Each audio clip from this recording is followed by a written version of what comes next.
بسم الرحمن الرحیم۔ محترم ناظرین و سامعین، السلام علیکم ورحمۃ اللہ وبرکاتہ۔ ہم امید کرتے ہیں کہ آپ خیریت سے ہوں گے اور ہماری دعا ہے کہ اللہ رب العزت آپ کو خیر و عافیت سے رکھے۔ آج ہم اپنے دوستوں کو رمضان المبارک میں ان اعمال کا اہتمام کرنے کا بتائیں گے۔ تمام گناہوں سے توبہ و استغفار کا اہتمام کریں، ہر قسم کے گناہوں سے اپنے آپ کو بچائیں، روزہ اور تراویح کا مکمل اہتمام کریں، فرائض کے ساتھ ساتھ نوافل کا بھی اہتمام کریں، تکبیر اولیٰ کے ساتھ نماز کی ادائیگی کا اہتمام کریں، تلاوت قرآن کا کثرت سے اہتمام کریں، نیک صحبت میں بیٹھیں اور بری صحبت سے اجتناب کریں، کلمہ طیبہ، درود شریف اور دیگر دعاؤں کا اہتمام کریں، حسب استطاعت صدقہ و خیرات دیں، آخری عشرے میں اعتکاف اور عبادت کا خاص اہتمام کریں۔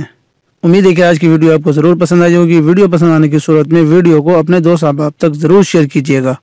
جزاکم اللہ خیر۔ السلام علیکم ورحمۃ اللہ وبرکاتہ۔